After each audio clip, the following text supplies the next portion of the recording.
Buon pomeriggio dottor Tamagnini. Potrebbe presentarsi e dirci qual è il suo ruolo all'interno dell'azienda? Sì, sono Paolo Tamagnini, sono dottore in chimica e ho iniziato la mia attività lavorativa presso le allora Cartiere Emiliani Fabriano, che poi sono state acquisite da Federigoni ed ora, e quindi recentemente, tutti facciamo parte di un grande gruppo di proprietà della finanziaria Bain Capital. La mia attività è stata sempre centrata su controllo qualità e ricerca e sviluppo, in particolare per la messa a punto di nuovi tipi di carte di qualsiasi genere. Okay. Potrebbe brevemente descriverci qual è, l'attività dell'azienda? Di cosa si occupa, cosa produce?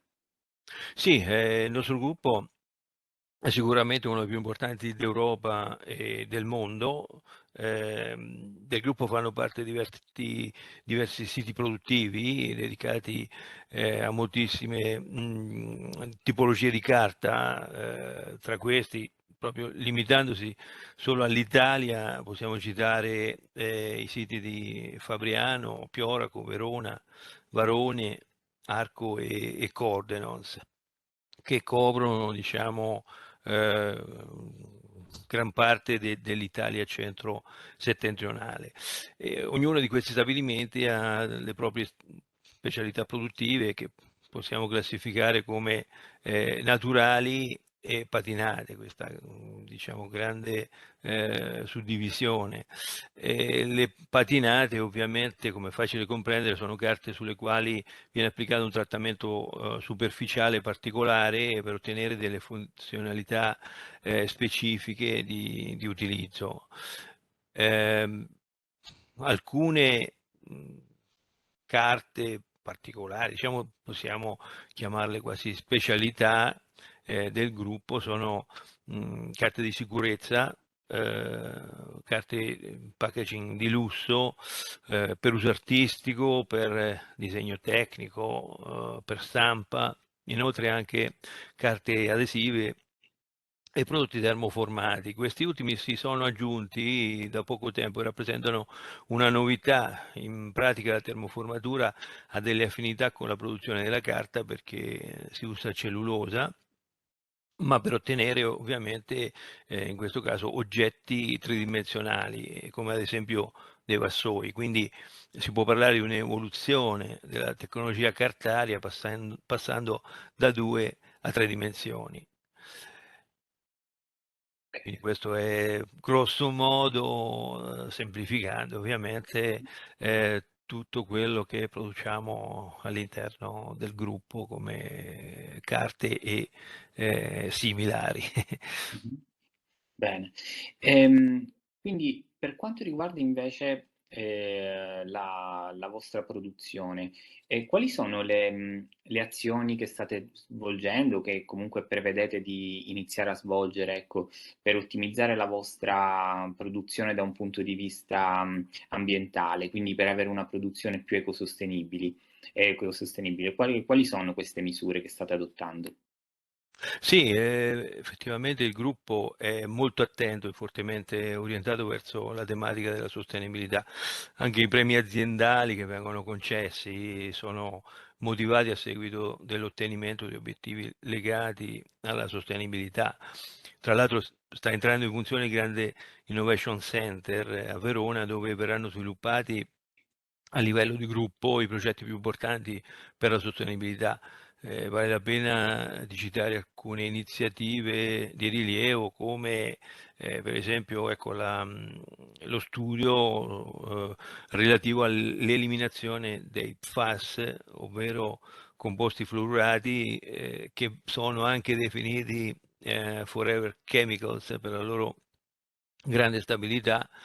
Quindi cercheremo di sostituirli e ovviamente trovare dei sostituti che possano essere meno stabili nel tempo e quindi possono essere più facilmente riassorbiti dalla natura e quindi che non portino nemmeno ad un inquinamento come attualmente stanno facendo questi composti invece fluorurati. Poi stiamo orientando le nostre ricerche verso l'utilizzo sempre maggiore di prodotti a base cellulosa per eliminare la plastica, quindi l'iniziativa è definita come proprio plastic to paper, quindi dalla plastica alla carta, e che si estende anche, come detto sopra, alla produzione di vassoi, quindi termoformati. Finora fabbricati solo con la plastica, ma da ora prodotti con fibre di cellulosa. Ci stiamo orientando anche sull'utilizzo di fibre di scarto dall'industria tessile, in modo che non finiscano la loro vita semplicemente come scarti, ma vengano rivalutati come nuove materie prime per i vari processi produttivi. Non solo, ma anche per quanto riguarda le fibre annuali, stiamo cercando di utilizzarle. Parliamo di fibre come canapa, lino, bambù, bagasse, che forse non tutti sanno, ma è la fibra che rimane dalla lavorazione della canna da zucchero. Inoltre l'agave o sisal, che chiaramente hanno proprietà utilizzabili per la produzione della carta, ma servono anche per salvare e quindi diminuire il consumo di alberi, sempre per l'ottenimento della cellulosa. E in più sono in corso anche attività molto significative che hanno come obiettivo la riduzione della CO2, l'ottimizzazione dell'uso dell'acqua nella produzione, evitando gli sprechi. Chiaramente produzione della carta e ha bisogno, diciamo, di moltissima acqua, ma ottimizzando questa preziosa materia, insomma, aiutiamo anche l'ambiente.